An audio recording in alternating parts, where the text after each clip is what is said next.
Please rewind this cassette. So it's finally over. After about 10 years of waiting. God, this last season, we had to wait like 2 years. Years of speculation, fan theories. Is George going to finish the books? What's happened to the show? What do D&D know that we don't know? All of the leaks that have happened over the last several seasons. And just that the last few episodes were all leaked. It was weird watching this, knowing what was going to happen and kind of just being shocked when it did happen. I don't know if I'm gonna. This isn't as much of a rant as The Long Night was, or even how I felt about the last two episodes. Because here's the thing: anything that I wanted to happen, or anything that I'd been anticipating for years, or characters, or plot lines, or things that were interesting to me, they've all pretty much been ruined already. So I wasn't expecting the finale to just blow me away and do things that I wanted because all of the things that they had already done had already summed up already how I was disappointed, that I wasn't happy with things. Having said all that, these last few episodes have gotten the worst reviews in the show's history. If you look on Rotten Tomatoes, if you look at IMDb, it's not just, as people always like to say, internet trolls, but a lot of mainstream websites and critics and journalists and so on have been attacking the last few episodes of Game of Thrones. And I suppose this was inevitable because just like anything, the way that the show started off with this small cult following and then turned into this huge cultural phenomenon, I think in the same way the people that were hating on the show, that sort of mindset towards the show has gone full mainstream now. So it's just happened a second time, I would say, with like the last few seasons to where, now it's cool to hate this show when before it was cool to like this show. And this is what happens with art a lot of the time. This is a thing that we see with bands, that we see with movies, that we see with filmmakers, that people just turn on them. I mean, everyone used to love M. Night Shyamalan. Then everyone hated M. Night Shyamalan. Then they loved him again. Now they hate him again. It's just a cycle that keeps repeating itself. So let's talk about this episode specifically, The Iron Throne, which that was the title I thought they were going to go with for, I think, the last couple of years. I thought that it's probably going to be called The Iron Throne. A somber episode, a really quaint episode to go out on. Was not expecting that. In your head over the years, you were expecting this big grand finale, but instead the episode was more about conversations between characters and goodbyes, and leaving us with just as many questions as the show started with, and leaving us with all these opportunities and possibilities and things that could happen to the people where they leave, which was always seemed like that's where the show was going to end anyway, that there wouldn't be total closure. That so much doesn't bother me. My real issue with this episode, and you have to take it through the context of the whole season, not just as a standalone episode, and it's the issue with where the show ended up over the last couple seasons. It's just all of these things that are happening aren't so much the problem. It's not like all of these ideas are bad. It's not like Dany becoming a mad ruler and then having to get killed by Jon Snow and everyone turning on her is a bad idea. It's just when you start to rush all of these things and the execution is just half-assed and the dialogue isn't great, and you clearly do things that are to subvert things that we want and don't want. And it's like the writers got confused and everything got convoluted because there was so much plot and they didn't know what to do with all that plot, so they tried to condense it and push through big moments. And the problem is, even though these big moments, like I said, they're not bad, you don't feel anything. They're very empty. A lot of season 8, the biggest problem with it, I think a lot of people ended up having, was how empty a lot of these things felt, how major character deaths and major plot points and action scenes just didn't have that feeling that you were expecting going into it.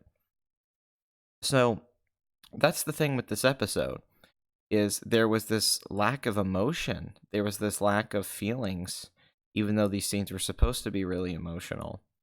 And part of it was D&D directing the episode. It's not like the visuals were bad, but there was a lot of shots of just tracking along with somebody walking and cutting from the front of them to the behind. And D&D did this several times throughout the episode. they're not bad directors. I don't dislike the episodes they directed before. In fact, I quite like the one in season 4, the premiere. But this episode, I don't know. It wasn't a bad looking episode. It was just a weird thing with the tone. I really didn't like the tone of this episode, even though I liked elements of it. But here's the thing, like that scene where Danny dies, who in many ways was one of the heroes of the show. That should be a tragedy. That should be bittersweet like the ending was, and the feeling of the episode was bittersweet. But because of how rushed that was, I mean, you got to think this all happened within like 2 or 3 episodes. How quick all of these things all. I mean, I think about with Tyrion that Varys wanted to turn on Dany. Tyrion turns him in. Varys is killed, and then Tyrion changes his mind and decides that he doesn't want to work with Dany anymore, and then asks Jon Snow to kill her. And this all happens within like 2 hours of story and within the show. So between like 2 episodes, all of that happens when that should have been a couple of seasons worth of build up to those sort of things. And that's the problem here. And if it was paced more like a movie or structured like a movie, I guess that stuff would work, but it certainly doesn't feel like a movie, even if that's what D&D are going for. And now that you find out that HBO was willing to give them more time and more money to do more episodes, it really just kind of pisses you off because you're like, no, this needed more time. Maybe the final season should have been 13 episodes, and maybe you should have split the season up. You could have done the first half this year, and then maybe at the end of the year you do the second half, or at the beginning of next year. And I know everyone's tired of the show and working on it, but that was the thing. These things just lacked payoff because they were not set up properly. And that's the thing when people try to use the criticism that you just didn't get what you wanted, or your fan theories didn't come true, or all that. It's not that. Listen, I'm glad that, Dany and Jon didn't end up on the throne together. I'm happy that that didn't happen.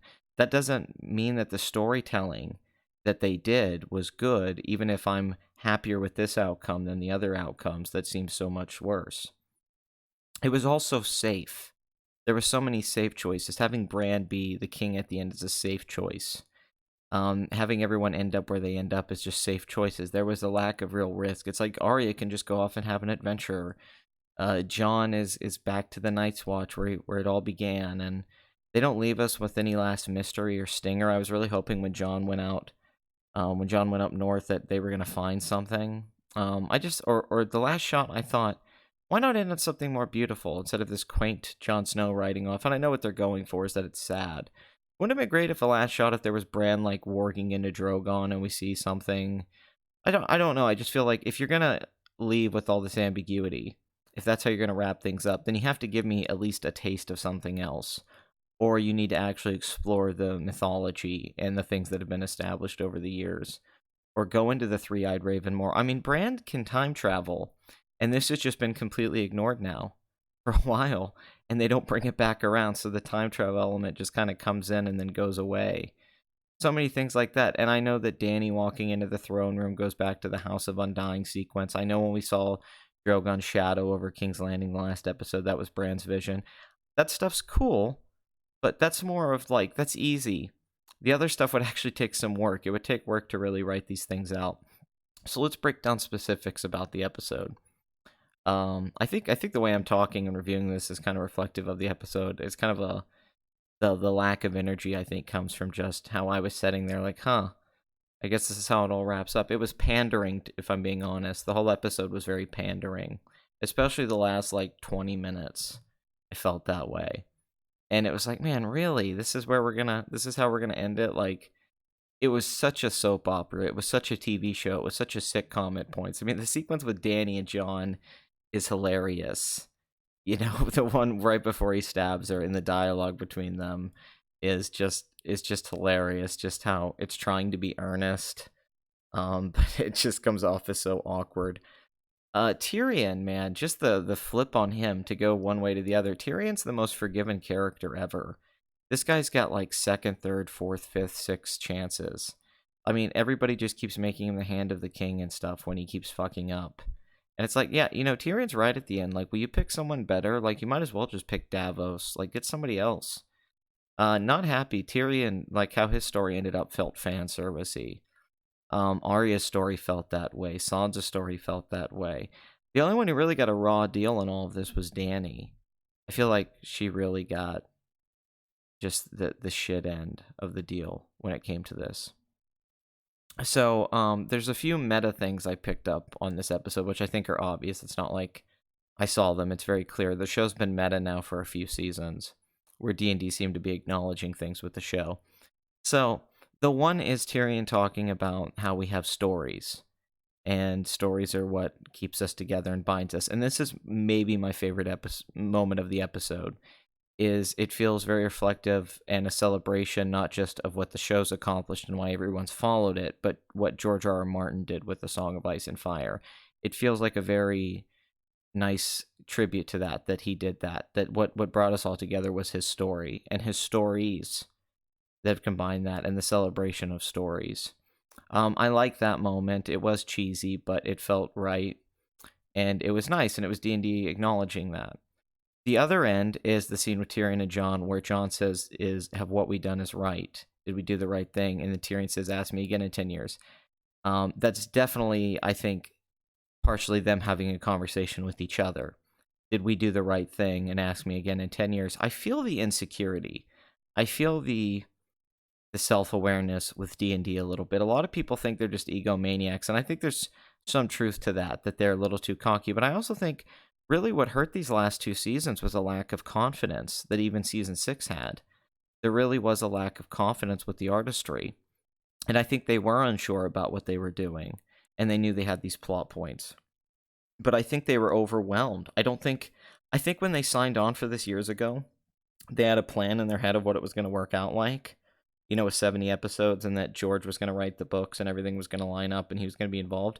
And then I think they didn't realize just how massive of an undertaking it was going to be, not just to write the show, but I mean to produce the show, to schedule these things, to do the shoots, how difficult that must be. I think they took on too much and they didn't bring in enough help at some point, and then it became overwhelming. I think the smart decision a few seasons ago would have been to bring in more writers and other people to just handle some of the load and have a big writer's room. I think that really held D&D back. In particular, the last 2 or 3 seasons, I think it really, really hurt them. It was just, it just kind of whimpered out, because the last 3 episodes in so many ways were disasters, that this one, it couldn't be any worse just because they had already made so many mistakes. And I feel that bittersweet feeling and that uncertainty all comes from where Dan and Dave were as writers and showrunners over the last few years. So, they're sort of writing off with Jon Snow. They don't really know what to feel about this. That's how it felt to me. I felt like there was a lot of them in this episode, for better or worse. I think it was reflective of who they are and how they felt about all of this. Is Bran gonna be the king in the books? Not sure. I could see Jon Snow ending up back in the Night's Watch. I definitely could see Dany dying, being at the end of the series. So that stuff's open. Why did Drogon burn down the Iron Throne? It's like he knew what it was and represented and did that. Like, okay, I guess I didn't give him enough credit, because it sure seemed like he was specifically doing that. Like, I'm gonna burn this down, then he just takes Dany away. I do like Drogon kind of flying away and just leaving, but it's kind of cool that there's like the last dragon is out there somewhere. What does that mean? Which, once again, if this was all done better, that could have been very exciting. It could have been very exciting to be like, wow, what's going to happen next? Which is, I think, what they were going for. But I didn't really... It's almost like it didn't feel like a series finale. It felt like a finale to the season, and that there's going to be more to come. It feels like there's more story and more things to happen, I suppose. Which perhaps they will explore some of this stuff. Maybe we will get more of Arya Stark. I hope not, but who knows? HBO might milk this forever. And the other thing, okay, so the director of the episode said that of a previous episode said that Jon didn't pet Ghost because they couldn't figure out the CGI and how to do it, and that's why the scene's that way. So then, in the finale, at the end, Jon pets Ghost. Now, did they add this later because of the fan reaction? Or was that guy just lying about this? Which, by the way, why would you lie about that? Of all the things to lie about, being like, you could have just said, hey, we didn't think about it. My bad. Instead, you said you couldn't do it, and then they do it later. Did HBO say, fine, fuck it, here's $10 million, have him go pet the fucking dog? And no Starbucks cups this time. No fucking Starbucks cups. It was, I don't know. It was just weird. And the stupid stuff Dan and Dave have been saying all fucking season and all of the interviews. I mean, it's been, there's compilations all over the place of this shit. It's absolutely ridiculous. I don't hate them as much now that I've seen everything and it's over. I'm just sort of like, more like, man, guys, why couldn't you do better? I'm disappointed. Why does this have to go out as such a joke? I'm thinking about it. I pay for HBO. I'm not one of those people who torrent the show. So I'm like, God, I just spent money to watch this. I mean, even for how bad season 7 was, this in a lot of ways was so much worse. Just because, like, they had a chance here to really fix a lot of the issues that the show had for a while, and they didn't really fix anything. There is something about Jon Snow riding off and us not knowing what comes next and all that I did like. I did like the last shot wasn't as epic as I thought the show would go out on, but there was something poetic about it. Just being positive, I think the performances were all really good. I think everyone's been giving good performances all season with bad material. And, I liked the council scene. I thought it was fun, to see Bronn and everybody in there and Brienne. There was something, although once again, it was kind of pandering. All of that was fun. But yeah, it was too much trying to satisfy everyone without making really, committing to really like grand decisions that would really define the show and its message. Instead, now they just elect a leader. It's not passed down, which is what the books were about too, that's a bad system. But then Tyrion saying Bran the Broken. Why couldn't he just be Brandon Stark? Why does he have to be Bran the Broken? That's a dick move. Tyrion got a lot to do in this episode. It was like all about Tyrion and Jon, which I suppose is appropriate considering they've become kind of the main characters over the years. I don't know. All of my complaints are with the other episodes more. This was just like a very tight, safe finale where they didn't take any big risks, and they also gave people a lot of things that they wanted or things that we thought were going to happen, and it all just kind of went away with the music playing, with the theme. And I think about when I first saw that opening, when I first watched Game of Thrones, and how much I wanted to go into Westeros every Sunday and all of those things. And this finale just feel like it betrayed all of that. Why I wanted to be in this world, why I loved the universe of Game of Thrones, how complex it was, how dense it was, how it did tap into human truths and stories, and truth versus reality in a lot of ways, and how we relate to truth. And everyone has their own personal truths. There was so much there, the subterfuge and the mysteries, and how things just kept getting bigger and bigger and more interesting. Remember when the Red Priestess came and talked to Varys in season 6 in the episode The Door? There was things like that were so exciting that just didn't. There was stuff like Quaithe. There was all of those things that just didn't go anywhere. In the same way a lot of things in Lost didn't go anywhere. This felt like Lost.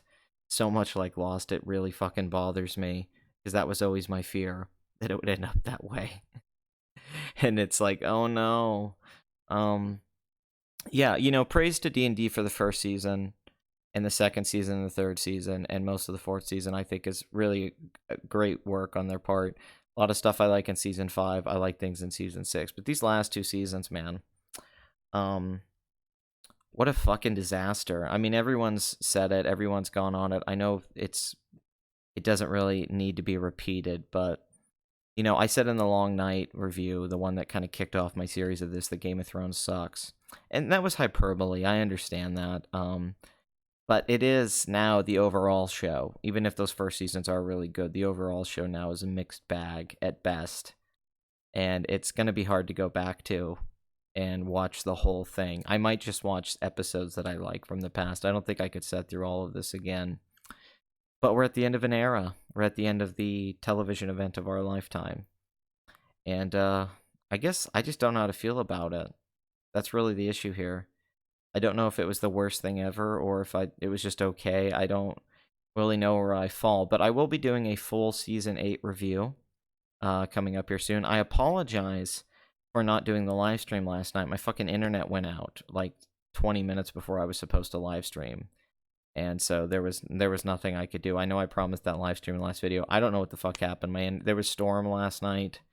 I was very annoyed by that, because I think a lot of people would have watched it. And Bran being the king, whatever. He's gonna go to Cerebro at the end and find Drogon. Cool. The show's fucking over, and thank God it's over. I'm not going to be doing 100 Game of Thrones videos, so if you subscribe to this channel to watch me do Game of Thrones videos for the rest of my YouTube career, that's not going to happen. I might review Watchmen. I might talk about the Game of Thrones prequels when they come out, or his Dark Materials. I might talk about Stranger Things Season 3, but I'm done with, the main series Game of Thrones. And I wish Dan and Dave well. I hope they don't fuck up Star Wars, but how can you fuck up more than it's already been fucked up, I suppose. So yeah, we're at the end, and thank you for everyone who supported this series. I'm sorry this kind of went out on more of a somber. I promise that the season 8 review will have a lot more energy, and we're going to be going over what I think is the biggest problem with this season isn't just the rushed storylines, but a lack of cause and effect. How things got set up. For instance, the Jaime showing up at the end of the first episode, which ended up being the best episode of the season, which was fucking hilarious. But Jaime showing up and seeing Bran at the end, the payoff to that wasn't there. There was all these things set up that really didn't have a good payoff, and were wrapped up too quickly, that could have played out over a whole season. So I want to break down that a lot. But as for this episode on its own, I think this is probably the second best episode of the season behind the first one. That doesn't mean it's very good. And overall, I just wish the show hadn't gone out in such a bland way. I would have preferred it just being absolutely terrible or great. This middle ground thing that they kind of went with, which I fear this is what Rise of the Skywalker is going to be like too, was not satisfying in any way, any real way. Even if I got a little emotional with Jon telling Bran that he's sorry he wasn't there, and Bran saying that you were where you needed to be. There was something I liked about that because I cared about these Stark kids in the first season, but it's a fucking nostalgia. It's not earned, and nothing was earned. So goodbye, Game of Thrones, and Season 8, man, this is going to live on as an example of how not to end a show. Which before, I think that was held by a lot of other shows, but I think this is right up there with Battlestar Galactica or Lost. And it reminds me of those so much, and I was really hoping Game of Thrones wasn't going to go down that route. I'm waiting for some high-concept show like this to actually end really good. I mean, I guess Twin Peaks, David Lynch pulled it off, but nobody else has been able to do it so far. So thank you for watching, guys, and leave your opinion in the comments. Let's talk about this. No more fighting. Quit attacking me because you don't like that I'm negative or you hate my fucking voice or whatever. Tell me why you like the episode. And if you fucking hate it, tell me too. Why can't we fucking talk about it? I'm sick of the arguing. Let's get over it. It's over now. What did you like about the episode? What did you dislike about the episode? And let's just fucking talk about it. Okay, we can talk about Game of Thrones. That's all I wanted to do last night during that live stream was talk about the show. With other fans and just see how we all feel about it. But I wish you good fortune in the wars to come.